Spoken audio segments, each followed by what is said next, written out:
கர்த்தருடைய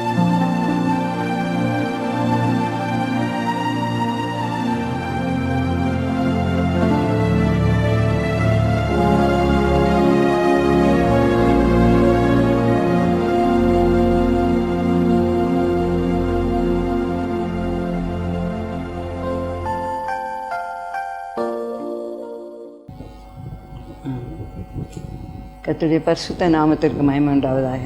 இந்த நாளிலும் இயேசு கிறிஸ்துவினுடைய பிறப்பை பற்றி நாம் இந்த நாட்களில் எல்லாரும் கொண்டாடுவதற்காக ஆயத்தப்பட்டு கொண்டிருக்கிறோம். கர்த்தர் நல்லவர். அவர் கிறிஸ்மஸ் என்றாலே இயேசு கிறிஸ்து பிறந்த நாள். அதைத்தான் நாம் 2000 வருஷத்துக்கு மேலாக நம்ம இன்றைக்கும் அனுசரித்து கொண்டே இருக்கோம். ஏன்னா அவர் தேவகுமாரனாக இருந்தாலும் மனுஷகுமாரனாக இந்த பூலோகத்திலே வந்தார். அவர் மனுஷகுமாரனாக தமது சாயன்படியே பிறந்தார். அதனால் தேவகுமாரன் மனுஷன் சாயலாகவே பிறந்தார். அவருக்கு இயேசு என்று பெயர். இயேசு என்று சொன்னாலே பாவங்களை நீக்கி நம்மை ரட்சிப்பவர். அவர் நம்முடைய இரட்சகர். அதனால் நம்மை ரட்சிக்கும்படியாகவே இந்த பூலோகத்திற்கு வந்தார். அவருடைய வந்த நோக்கம் பாவிகளை ரட்சிக்கும்படியாக தான் வந்தார். ஆனால் எல்லா மனுஷரும் கெட்டுப்போனபடினால ஒருவரும் கெட்டுப்போகக்கூடாது என்பதற்காக தம்முடைய ஜீவனை கொடுக்கும்படியாக வந்தார். அதனால் நம்ம கிறிஸ்மஸ் என்று சொன்னால் நிறையா வெகுமதிகள் கொடுக்குறது, ஒருவருக்கு ஒவ்வொன்று பரிமாறிக்கொள்கிறதுமாக இருக்கும். இந்த உலக பிரகாரமான இந்த கொடுத்தல் வாங்குதல் அதெல்லாம் அழிஞ்சு போகக்கூடியது. ஆனால் ஏசப்பாவை நமக்கு கொடுத்தது பெரிய பரிசு, அது விலையேறப்பெற்றது. அதனால் அந்த அன்பை நம்ம பெற்றுக்கொண்டவர்களாக காணப்படுவோமானால் அதை விட மேலான பாக்கியம் வேறு ஒன்றுமே இல்லை. அதனால் நம்மை பாவிடாய் நம்மை ரட்சிக்கும்படியாக இயேசு கிறிஸ்து இந்த உலகத்துக்கு வந்தார். அவர் இந்த உலகத்துக்கு வந்தவருடைய நோக்கம், இந்த சித்தம் நிறைவேறும்படியாக தம்மை தாமே ஒப்பு கொடுத்தார். அவர் நமக்காக தம்முடைய ஜீவனை கொடுத்ததோடு கூட அல்லாமல் தம்மையே நமக்காக ஒப்பு கொடுத்தார். ஏனென்றால் அவர் பாவிகளை நீக்கி ரட்சிக்கிறவர். பாவிகளை பாவிகளை ரட்சிக்கும்படி தான் கிறிஸ்து இயேசு உலகத்தில் வந்தார். ஏன்னா ஆதி நாட்களில் உண்டாக்கப்பட்ட வானமும் பூமியில் எல்லாம் பரிசுத்தமாகவே காணப்பட்டுச்சு. பரிசுத்தமாகவே காணப்பட்டபடினால பாவமே இல்லாது இருந்தது. அந்த காலங்களில் தான் ஆதாமு என்ன செய்தான், பாவத்துக்கு உட்பட்டபடியினால் பிசாசினால் வஞ்சிக்கப்பட்டபடியினால் ஆதாம் பாவம் செய்ததுனால உலகம் முழுவதுமே பாவத்துக்குள்ளாக கடந்து சென்று விட்டது. அதனால் கிறிஸ்துவின் அன்பை அவங்க என்ன செய்ய முடியல, காண முடியலை. தேவனுடைய அன்பை காண முடியலை. தேவன் பார்த்தார், எல்லாம் இப்படி அழிந்து கெட்டு பாதாளத்துக்கே போய்கொண்டு இருக்கிறபடினால, தேவன் அற்றவர்களாக ஜனங்கள் ஜீவித்தபடினால சிலர் ஆண்டுடையவர்களாக காணப்பட்டாலும் அநேகமாக தேவ மகிமையை ஜனங்கள் அற்றவர்களாக காணப்பட்டபடினால தேவன் தம்முடைய சொந்த குமாரனை இந்த பூலோகத்துக்கு அனுப்பினார். ஏனென்றால் எல்லா மனுஷரும் கெட்டு இப்படி அழிஞ்சு போகிறத விட ஜனங்கள் மீட்கப்படணும், ரட்சிக்கப்படணும் அப்படிங்கிற ஒரே நோக்கத்தோடு தேவகுமாரன் மனுஷகுமாரனாக பூலோகத்திற்கு வந்தார். அவர் பூலோகத்தில் அவர் செய்து நிறைவேற்ற வேண்டிய நிறைய காரியங்களை செய்தார். அவர் 30 வருஷம் பெற்றோரோடு வாழ்ந்தாலும் 3.5 வருஷ காலமாக தம்முடைய ஊழியத்தை நிறைவேற்றினார். அவர் இந்த உலகத்தில் இருக்கும்போது அவர் என்னென்ன செய்ய முடியுமோ அதெல்லாம் செய்தார். அதனால் அவர் இந்த உலகத்தில் நமக்கு அவர் வாக்கு பண்ணிட்டு போயிருக்கிறாரு, நித்திய ஜீவனை. ஏனென்றால் அவர் இப்போ வந்தது நோக்கம், அவருடைய சுத்தம் அது நிறைவேறும்படியாக தம்முடைய ஜீவனையை கொடுத்ததற்காக பாவிகளாக நம்ம ரட்சித்ததோடு கூட நாம் ஒரு நாளிலே அவர் நமக்காக வைத்திருக்க அந்த நித்திய ஜீவனை பெற்றுக்கொள்ள வேண்டும் என்பதற்காக தான் இந்த பூலோகத்திலே அவர் வந்தார். ஏன்னா அவர் வந்தபோது அவர் உலகத்தில் இருந்து சுற்றி திரிந்த காரணங்கள் எங்கேயும் நன்மை செய்கிறவராகவே சுற்றி திரிந்தார். நன்மை செய்கிறவராக சுற்றி திரிந்தபடினால்தான் அவர் நினைச்சார், அவர் குஷ்டரோகியை தொட்டார், அவன் சுகமானான். ஏன்னா மத்திய 8:3 சொல்லப்பட்டிருக்கு, அவன் குஷ்டரோகி நினச்சா எனக்கு சுத்தம் உண்டுன்னு சொன்னார், அவன் சுத்தமானான். அதுபோல் 100 வேலைக்காரன்னு என்ன செய்தார், வார்த்தையினால் சுகமாக்கினார். நான் குணமாக்குறேன்னு சொன்னார். அவன் என்ன, என்னுடைய வீட்டுக்கு வர்றதுக்கு நான் பாத்திரம் நல்ல அப்படி சொன்னபோது ஒரு வார்த்தை மாத்திரம் சொல்லு. அப்போ ஒரு வார்த்தையிலும் வல்லமை, அது தொட்டாலும் வல்லமை, அப்படியே வார்த்தையிலும் வல்லமை. அதே போல் பேதுடைய மாமியுடைய ஜுரமாக இருந்த பேதுடைய மாமி வீட்டுக்கு போனபோது அவளையும் அவர் தொட்டார். அவள் என்ன செய்தார், ஜுரம் அவளை விட்டு நீங்கி போயிடுச்சு. அப்படியே அவர் அற்புதங்களையும் அதிசயங்களையும் செய்கிற தேவன். வியாதியை வார்த்தையினால் குணமாக்குற தேவன். அசுத்த ஆவிகளை தம்முடைய வார்த்தையினால் துரத்தினார். அவர் தாமே நம்முடைய பலவீனங்களை ஏற்றுக்கொண்டு நம்முடைய நோய்களை சுமந்தார். அவர் சுமந்தார். அவருடைய வல்லமை பெரியது. இன்றைக்கும் அவருடைய வார்த்தையில் வல்லமை இருக்குது. அதில் ஜீவன் இருக்குது. ஏனென்றால் யோவானில் வாசிக்கிறோம், அவர் ஆதியிலே வார்த்தை இருந்தது, அந்த வார்த்தை ஜீவன் இருந்துச்சு. அப்போ அந்த ஜீவனை பெற்றுக்கொள்ளும்படியாக எல்லா மனுஷனும் பெற்றுக்கொள்ள வேண்டும் என்பதை, ஒருவரும் கெட்டு போகக்கூடாது என்பதுதான் ஆண்டவருடைய நோக்கம், அவருடைய சித்தம். ஆனால் அந்த தேவன் மகிமையற்றவர்களாக ஜனங்கள் இந்த நாட்களில் தேவனை அறியாத அநேக மக்கள் இன்றைக்கு பாதாள குறுக்கிய நரகம் ஒன்று இருக்குங்கிறத அறியாதபடியினால் மக்கள் தேவனை பற்றி அறிவில்லாமல் காணப்படுகிறாங்க.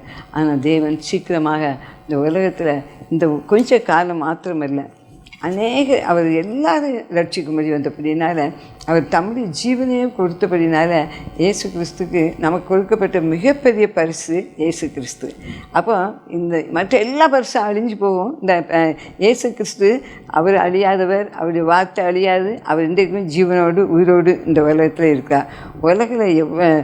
அதனால் தேவன் நமக்கு தந்த மேலான பரிசாகிய இயேசு கிறிஸ்துவை அறியாதவர் அறிந்து கொள்ள வேண்டும். அவர் நிலையானவர், நித்தியமானவர், அன்புள்ளவர்.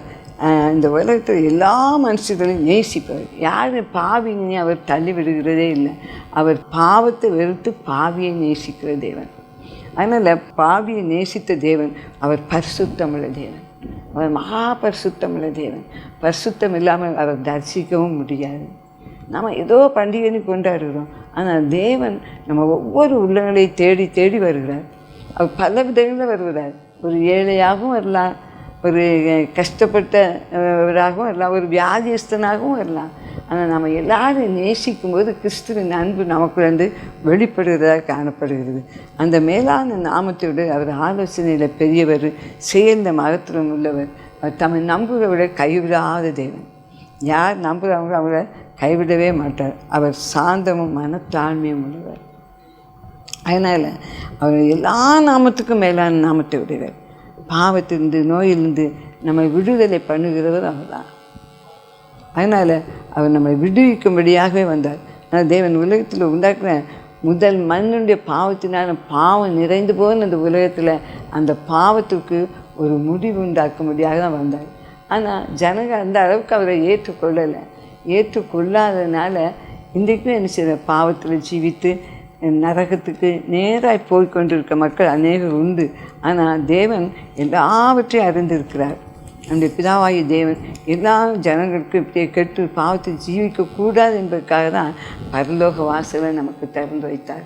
நம்முடைய பாவங்களையும் அக்கிரமங்களையும் மன்னித்து தமது ஜீவனை கொடுத்த தேவன்.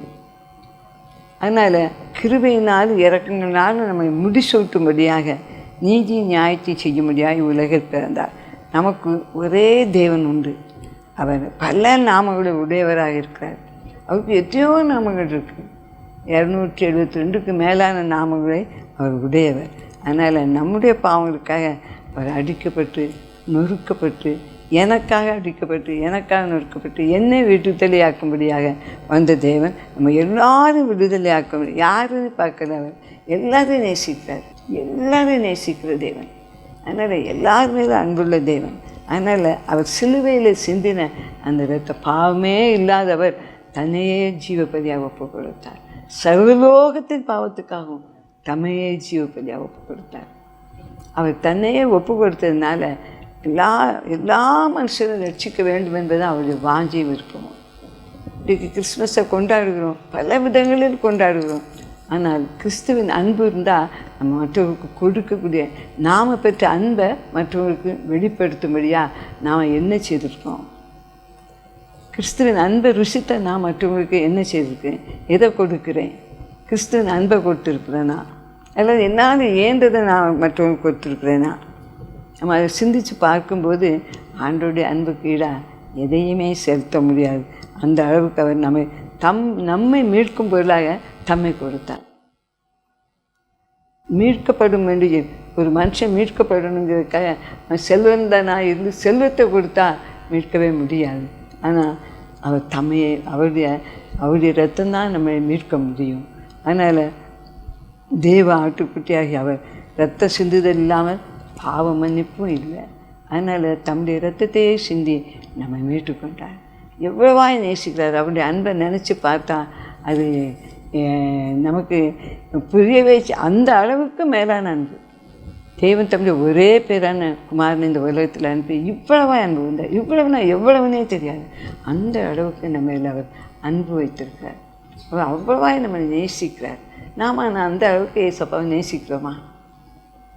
நாம் அவரை பற்றி அந்த அளவுக்கு நினைக்கிறோமா? அவர் சிருஷ்டிப்பெல்லாம் நினச்சி பாருங்கள். ஒவ்வொரு நாளும் நான் அடிக்கடி நினைக்கிற கடலில் ஒவ்வொரு நாளும் மனுஷன் மீன் பிடிக்கிறான், லட்சக்கணக்காக பிடிக்கிறான், கோடிக்கணக்கில் பிடிக்கிறான். ஆனால் தினம் மீன் உண்டாகிட்டே இருக்குது. எப்படி உண்டாகுது? அவர் உண்டாக்கிட்டே இருக்கார். நாம் புசிப்பதற்காக, நம்ம எல்லோரும் சந்தோஷமாக இருப்பதற்காக கடலுக்கு மீன் வந்துக்கிட்டே இருக்குது. அதே போல் நம்முடைய சரீரத்தை எடுத்துக்கொண்டாலும் நம்முடைய ஒவ்வொரு உறுப்புகளையும் அவர் அப்படி ஒவ்வொரு இடங்கள்லையும் அவர் நமக்கு கண்ணு எங்கே வைக்கணுமோ, காதை எங்கே வைக்கணுமோ, வாயை எங்கே வைக்கணுமோ, ஒவ்வொரு அவர் வச்சுருக்க உறுப்புகள் எல்லாம் சரியான முறையில் டாக்டர்மார்கள் சொன்னாலும் கூட அந்த சரியான முறையில் அவர் உண்டாக்கி வைத்திருக்க படைப்பு சிருஷ்டிப்பெல்லாம் நினைக்கும்போது எத்தனை ஆச்சரியமான ஒரு தேவன், எத்தனை அற்புதமான தேவன். அவர் இன்றைக்கும் உயிரோடு இருக்கிறவர், இன்றைக்கும் தம்மை நோக்கி கூப்பிடுறதுக்கு அவர் இறங்குகிற தேவன்.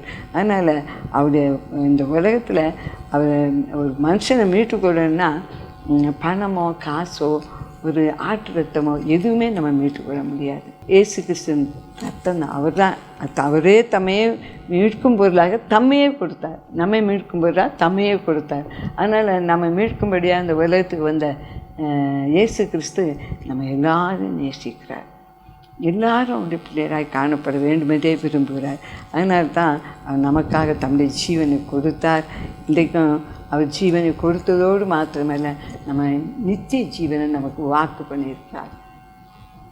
இந்த பூலோகத்தில் வேலை பாடுகள், கஷ்டங்கள், நெருக்கங்கள், வியாதிகள், பலவீனங்கள் ஏற்பட்டாலும் கூட ஒரு நாளில் தேவ சமூகத்தில் அவருடைய பாதத்தில் நம்ம அவரோடு கூட காணப்படுவோம் என்கிற ஒரு நிச்சயத்தை நமக்கு தந்திருக்கிறார். அதனால தான் இப்போ காலத்தை பார்த்தா அவர் சீக்கிரமாக வரப்போகிறார். நம்ம எல்லோரும் கிறிஸ்மஸ் கொண்டாடுவோம். ஆனால் அவருடைய வருகையை நம்ம எதிர்நோக்கினவர்களாக காணப்பட வேண்டும். கட்டாயம் அவர் சீக்கிரமாக வரப்போகிறபடினால் அவருடைய வருகையில் நம்ம எல்லோரும் காணப்பட வேண்டும். அதனால் காணப்படாட்ட கைவிடப்பட்ட ஒரு நிலைமை. அதனால் அவருடைய வருகைக்கு எல்லாரும் காணப்படத்தக்கதாக இயேசு கிறிஸ்து சொந்த இரட்சகராக ஏற்றுக்கொண்டு அவரை விசுவாசித்து அவர் சொந்த இரட்சகராக ஏற்றுக்கொண்ட ஒவ்வொரு உள்ளத்துக்குள்ளேயும் அவர் இன்றைக்கும் வாசம் பண்ணுகிற தேவனாக இருக்கிறார். அதனால் இயேசப்பாவுடைய வருகை அதிக சமீபம், அவர் சீக்கிரமாகவே வரப்போகிறார். அதனால் அவருடைய வருகை நாளுக்கு நம்ம ஆயத்தப்படும்போது நம்ம எல்லாரையும் அவர் ஒரு நாளில் மத்தியவானத்தில் அவர் சந்திப்போம். அதனால் அவருடைய இந்த காலங்களில் நடக்கிற காரியங்கள்லாம் நினைக்கும்போது, ஏன்னா அவர் நமக்கு ஜீவனை தந்ததோடு மாத்திரம் அல்லாமல், யோபு சொல்கிறார் இந்த வசனத்தை பார்க்கும்போது, அவர் நமக்கு ஜீவனை தந்ததோடு மாத்திரமல்ல, அவர் என்ன செய்கிறார், நம்ம கட்டாயம் எல்லாரையும் பாதுகாக்கிறார், பராமரிக்கிறார். அதனால் ஒவ்வொரு நாளும் நம்ம அவரை நினைக்கும்போது அவர் நமக்கு ஜீவனை தந்தது இல்லாமல் நமக்கு தயவும் பாராட்டியிருக்கிறார். அதனால் அவருடைய பராமரிப்பு என் ஆவியை காப்பாற்றணும். அவர் ஒவ்வொரு நாளும் என்னுடைய ஆவி, என்னுடைய ஆத்மா, சரீரம் முழுவதும் அவருடைய கையில் ஒப்பு கொடுக்கும்போது ஒவ்வொரு நாளும் நம்மளை பாதுகாக்கிற தேவனாக இருக்கிறார், நம்மோடு கூட இருக்கிறவராக இருக்கிறார். இன்றைக்கு அவர் சிறு குழந்தை இயேசு அல்ல, அவர் இன்றைக்கு பரம சிங்காசனத்தில் பிதாவோடு கூட வீற்றிருக்கிறவராக இருக்கிறார். அதனால் குழந்தை இயேசு பிறந்தார். நம்ம பிறந்த நாட்கள் கொண்டாடுகிறோம், அநேக காரியங்களில் நம்ம பிள்ளைகளுடைய பிறந்த நாட்கள் எல்லாம் கொண்டாடுகிறோம். ஆனால் அந்த பிறந்த நாட்கள் அந்த நாளில் கொண்டாடிட்டு விட்டுறோம். ஆனால் ஏசப்பாவுடைய பிறந்தநாள் இன்றைக்கு உலகம் முழுவதுமே கொண்டாடுகிற அளவுக்கு கர்த்தருடைய கிருபையினால் காணப்படுது. ஏன்னா அவர் உலகத்தின் இரட்சகர், உலகத்தை மீட்கும்படியாக வந்தார், ஜனங்களை மீட்கும்படியாக வந்தார், தம்மையை கொடுக்கும்படியாக வந்தார். அந்த அன்பு தான் இன்றைக்கி நம்மளை அவரண்டையில் இழுத்து கொண்டு இருக்கிறது. அதனால் அந்த அன்பை அறிஞ்சவங்க மற்றவங்க அறியணும்னு சொல்கிறதுக்காக நம்ம எந்த அளவு பிரயாசப்படுறோம், நம்ம எந்த அளவு அவருடைய சமூகத்தை மற்றவர்களுக்காக ஜெபிக்கிறோம், எந்த அளவுக்கு அவர் ராத்திரி முழுவதும் வனாந்தரத்தில் போய் ஜெபித்தார். பகல் முழுவதும் அற்புதங்களை அதிசயங்களை செய்தாலும் இரவில் அவர் ஜெபித்தார். இன்றைக்கு இரவில் ஜெபிக்கும்போது, அதிகாலையில் ஜெபிக்கும்போது, விட்டோடு எழும்பி ஜெபிக்கும்போது அதில் வித்தியாசமான ஒரு அனுபவத்தை பெற்றுக்கொள்ள முடியும். அதனால் ஏசப்பாவோடு நம்ம எவ்வளோ உறவு வச்சுருக்கோமோ, எவ்வளோ ஐக்கியம் வச்சுருக்கோமோ, அவ்வளோக்கு அவ்வளோ அவர் நம்மளை ஆசீர்வதிக்கிற தேவனாக இருக்கிறார். ஏன்னா அவருடைய அன்பு மாறாதது, அவருடைய அன்பு விலையேறப்பெற்றது. அவருடைய அன்புக்கு ஈடாக எதையுமே செலுத்த முடியாது. அவ்வளோ பெரிதான ஒரு அன்பை நமக்கு தந்திருக்கிறார். அந்த தம்மையே கொடுத்தார். அதனால் அந்த அன்புக்குள்ளாக காணப்படுற நாம் அவருடைய அன்பை இந்த நாட்களில், இந்த கிறிஸ்மஸ் நாட்களில் ஏழை எளிய மக்களை நினைத்து அவர்களுக்கு செய்ய வேண்டிய காரியங்களை நம்ம செய்து அவ்வளோ சந்தோஷமாக இருக்கிறதே நமக்கு சந்தோஷம். இந்த கிறிஸ்மஸ் நாட்களில் ஏழை எளிய மக்கள் எவ்வளோ சந்தோஷமாக இருக்காங்களோ அதுவே பெரிய சந்தோஷம். அதனால் இந்த நாட்களில் அவருடைய அன்பை பெற்று நாம் மற்றவர்களை சந்தோஷப்படுத்துறதுக்காக என்ன செய்கிறோம், அதுதான் முக்கியம். அதனால் பார்க்குறாரு ஆண்டவர், அதைத்தான் விரும்புகிறாரு. அதனால் என்னையே நான் உங்களுக்கு கொடுத்தேன், நீங்கள் மற்றவங்களுக்கு என்னுடைய அன்பை கொடுக்குறீங்களா? ஆண்டவருடைய அன்பு மேலான அன்பு, பெரிய அன்பு. அதனால் அந்த அன்புக்குள்ளாக நம்ம போகும்போது, ஏன்னா கெட்டுப்போனதை ரட்சிக்கும்படி வந்தார். கெட்டுப்போன மாந்தரை அதனால் மனம் திரும்புகள் பரலோக ராஜ்யம் சமீபமாக இருக்குது என்று சொன்னார். அதனால் நான் அவருக்கு நித்திய ஜீவனை கொடுக்கும்படி வந்தேன்னு சொல்கிறாரு. அதனால் இழந்து போனதை ரட்சிக்கவே மனுஷகுமாரன் இந்த பூலோகத்தில் வந்தார். காணாமற் போனதை ரட்சிக்க வந்தார். ஏன்னா காணாமல் போன இஸ்ரேல் வீட்டார் இடத்துக்கு தான் வந்தார். ஆனால் அந்த இஸ்ரேல் வீட்டார் என்ன செய்யலை, ஏற்றுக்கொள்ளலை. இன்றைக்கும் அவங்க இயேசு கிறிஸ்து இந்த உலகத்தில் நமக்காக பிறந்தார், நமக்காக மரித்தார், நமக்காக இன்றைக்கும் உயிரோடு இருக்கிறார், இன்றைக்கும் பிதாவின் வலுப்பேசத்துலேருந்து பரிந்து பேசி கொண்டு இருக்கார் என்று அவர் இன்னும் உணரலை இஸ்ரேல் ஜனங்கள். அப்படியாக இருக்கிறபடினால் அவர் ஏற்றுக்கொண்ட எத்தனை பேர்களும் அவருடைய பிள்ளைகளாகும்படிக்கு அதிகாரம் கொடுத்துருக்காரு. நம்ம அவர் ஏற்றுக்கொண்டதோடு மாத்திரமில்லை, நமக்கு கையில் அதிகாரம் கொடுத்துருக்கார். அவர் என்ன செய்தாரோ இதிலும் பெரிதானவரை செய்வீர்கள் அப்படின்னு சொல்கிறார். அப்படியே அவரோடு கூட நாம் ஐக்கியப்பட்டிருக்கும்போது நாம் அந்த பாவத்திலிருந்து மீட்கப்பட்டதோடு கூட அந்த அவர் இழந்து போன கருத்தை ரட்சிக்க வந்த தேவன் காணாமல் போனதே ரட்சிக்க வந்தார். காணாமல் போன இஸ்ரவேலருக்கு ரட்சிக்க வந்தார். ரட்சிப்பு பாவத்திலிருந்து மனிதனை மீட்கிறது. அதனால் அவர் நமக்காக தம்முடைய பாவம் விடுதலை தரும்படி தான் தாமே மரணத்திற்கு ஒப்பு கொடுத்தார். அதனால் அவர் பிறந்தபோது யாராவது இயேசு கிறிஸ்து பிறந்திருக்கிறார்ங்கிறது இந்த நற்செய்தி முதலாவது மேய்ப்பர்களுக்கு சொல்லப்பட்டுச்சு. மேய்ப்பர்கள் அதை கேள்விப்பட்டு மேய்ப்பர்கள் ஆடு மேய்ச்சிட்டு இருந்தவங்க தான். இந்த காலத்துலலாம் நான் அடிக்கடி அந்த அறிவு அந்த காலத்தில் இருந்திருக்கிறதே என்று நினச்சி பார்க்கும்போது அது ஆச்சரியமாக தான் இருக்கும். ஏன்னா மேய்ப்பர்கள் படிப்பறிவு இல்லாதவர்கள் ஆடு மாடு மேய்த்து கொண்டிருந்தவர்கள் தான். அந்த மேய்ப்பர்களுக்கு சொல்லப்பட்ட போது பரமசேனின் திறனை என்ன செய்ச்சு அவளுக்கு காணப்பட்டுச்சு. அப்போ அவங்க என்ன செய்தாங்க, ஆண்டவரை மகிமைப்படுத்தும்படியாக உன்னதத்தில் இருக்கிற தேவனுக்கு மகிமையும் பூமியிலே சமாதானம் மனுஷர் மேல் பிரியமும் உண்டாது. நற்செய்தி என்ன செய்தி? உன்னதத்தில் இருக்கிற தேவனுக்கு மகிமையும் பூமியிலே சமாதானம் மனுஷர் மேல் பிரியம் உண்டாது. அப்போது அவர் ரட்சிக்க மட்டும் வரல, அவர் பூமியில் சமாதானத்தை உண்டு பண்ணும்படி தான் வந்தார். மனுஷர் மேல் பிரியம் வைத்தார். யாராக இருந்தாலும் தான் இயேசு எல்லாரையும் நேசிக்கிறார். ஒருவேளை நாங்கள் அந்த பிரிவு இந்த பிரிவுன்னு சொல்லி கொண்டாலும் ஆனால் ஏசப்பா எல்லாரும் உண்டாக்குனார், எல்லாரும் ஏசப்பா நேசிக்கிறாங்க. இந்த நாட்களில் மனுஷர்கள் உணராதபடியினால தான் அநேகர் நினைச்சாங்க நமக்கு அவர் தம்மையே பரிசாக தந்த அந்த பரிசை உணராதபடிக்கு நாம் என்ன பரிசு கொடுக்குறோம் மற்றவங்களுக்கு அப்படிங்கிறது உணராதபடிக்கு இருக்காங்க. ஆனால் கர்த்தருடைய கிருபையினால் அவருடைய அன்பை ருசித்த பிறகு அவருடைய அன்புக்குள்ளாக கடந்து செல்ல இன்றைக்கு நிறைய மக்கள் ஏசப்பாவுடைய அன்பை ருசித்ததுனால தான் ஏசப்பாவிட்ட வந்திருக்கிறாங்க. ஏசப்பாவுடைய அன்பை ருசிக்கலைன்னு சொன்னால் அவருடைய அன்புக்குள்ளாக காணப்படவே முடியாது. அதனால் இவ்வளோ பெரிய பாக்கியத்தை, அதான் இவ்விதமான சீரை பெற்ற ஜனமும் ஜாதியும் பாக்கிய முடியலன்னு சொன்னார். இவ்விதமான சீரை பெற்ற ஜனமும் ஜாதியும் பாய்க்க முடியும். அதனால் அவர் சிலுவையில் மரித்தாலும் அடக்கம் பண்ணப்பட்டாலும் அவர் 3ஆம் நாள் உயிரோடு எழும்பி இன்றைக்கும் உயிர்த்தெழுந்த கிறிஸ்துவாக இன்றைக்கும் அவர் உயிரோடு இருக்கிறார். இன்றைக்கும் அவர் பிதாவின் வலுப்பேசி நமக்காக பரிந்து பேசிக்கொண்டே இருக்கார். அதனால் பாதாளத்துக்கு மரணத்துக்குரிய திறவுகளை உடையவராக இருக்கிறார். அதனால் ஏசப்பா அந்த உலகத்தில் வந்த உன்னத நோக்கம் நம்ம எல்லாரும் பாவத்திலேருந்து விடுதலை பண்ண. அதனால தான் சொன்னார் சகஜா 9:11 சொல்லுவார், நம்ம தண்ணீர் இல்லாத குழியில் அடைப்பட்டிருந்த உன் உடன்படிக்கையின் ரத்தத்தினாலே விடுதலை. நான் அப்போ ஏசப்பா தான் விடுதலை பண்ண முடியும். எங்கே கிடக்கும்? பாதாளக்குள்ளே ஜனங்கள் கிடந்தாங்க. அவங்களெல்லாம் விடுதலை பண்ணுறதுக்காக என்ன செய்தார்? அவர் தம்முடைய ரத்தத்தை கொடுத்தார், தம்முடைய ரத்தத்தை சிந்தினார். அதனால தான் இன்றைக்கி இவ்வளோ பெரிதான ஒரு மீட்பு, இவ்வளோ பெரிதான ஒரு சந்தோஷம், ஒரு மகிழ்ச்சி எல்லாம். நம்ம ஏசப்பா பிள்ளைன்னு சொல்லும்போதே, ஏசப்பா நான் உங்கள் பிள்ளைன்னு சொல்லும்போதே அது ஒரு மகிழ்ச்சி. அதனால் ஏசப்பாவுடைய பிள்ளைகளாக நாம் காணப்பட கர்த்தர் நமக்கு கிருபையாக தம்மையே நமக்கு வெளிப்படுத்தினார். அது ஒரு பெரிய ரகசியம். அந்த ரகசியத்தை அறிஞ்சு கொண்டோன்னு சொன்னால் நம்ம ஆண்டவரோடு கூட அதிகமாக காணப்பட முடியும். ஏன்னா பாதாள குழி கூட போய்கிட்டு இருக்க தண்ணி இல்லாத குழி, அது நரகம். அதுக்குள்ளே என்னெல்லாம் இருக்குது? அழுகையும் பற்கடிப்பும் கந்தகமும் அக்கினியும் இருக்குது. அங்கேருந்து யாரையும் மீட்டுக்கொள்ளவே முடியாது. அப்படியானால் அவருடைய உடன்படிக்கையின் ரத்தத்தினால நான் உன் உடன்படிக்கை, நாம் அவரோடு செய்த உடன்படிக்கை, நான் ஏசப்பா பிள்ளைன்னு செய்த உடன்படிக்கை, அந்த உடன்படிக்கையின் ரத்தத்தினால நம்ம எல்லாரும் விடுதலை பண்ணுகிற தேவனாக இருக்கிறார்.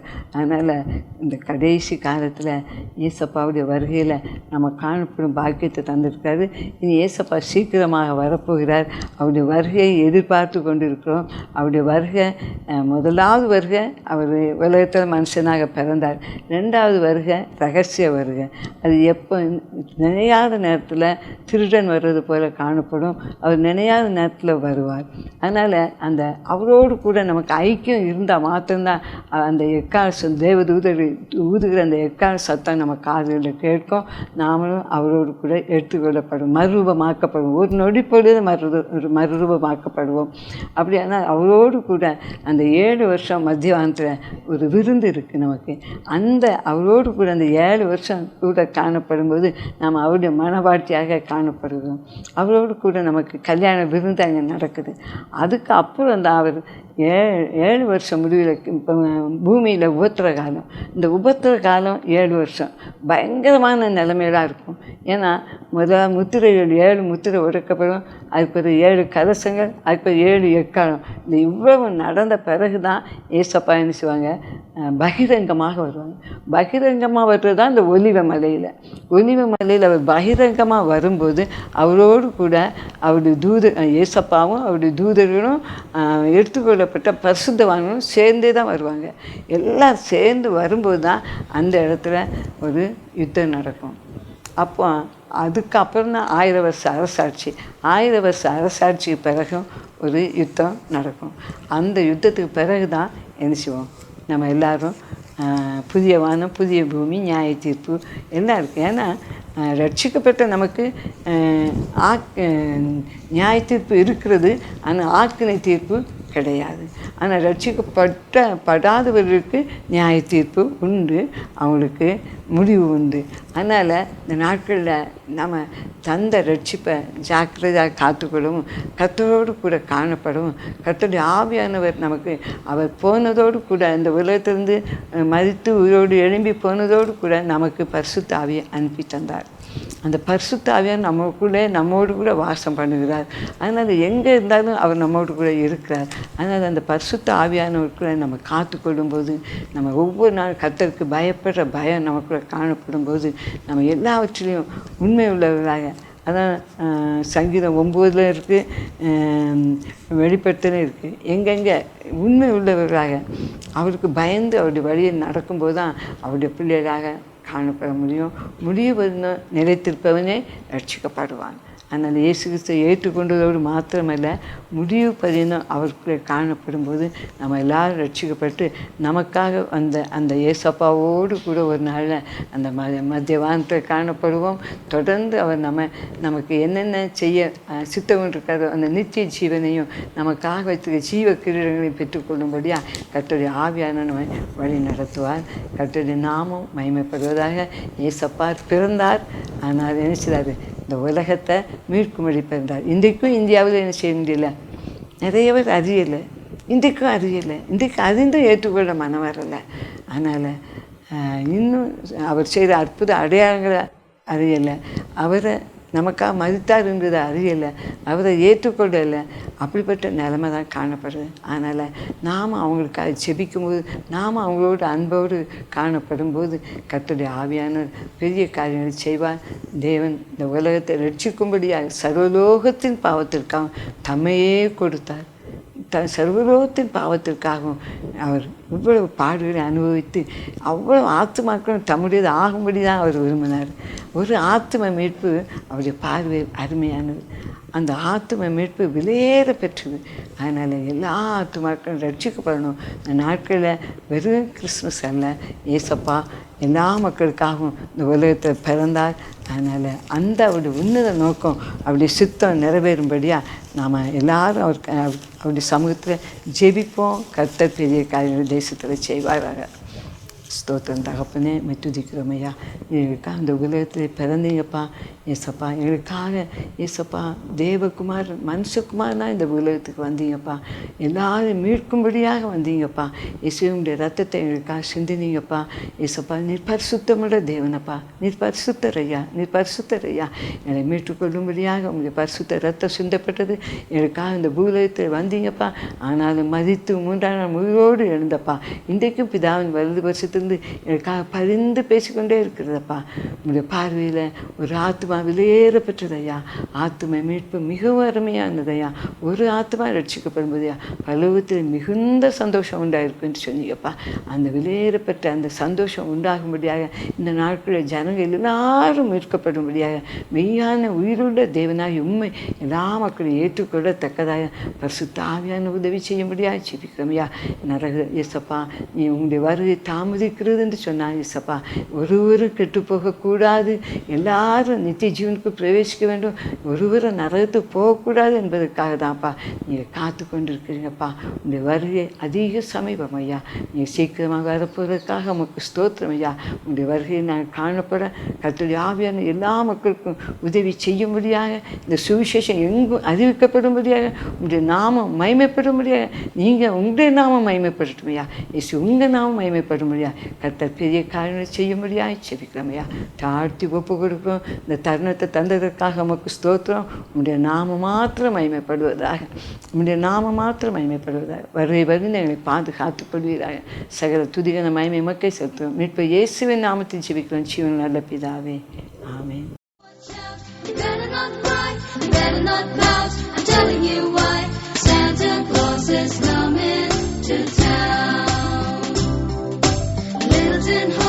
Little toy drums, Rudy toot-toots and Froggy tum-tums. Santa Claus is coming to town. And Cody head goats, Cuddle and Goo, elephants, boats, and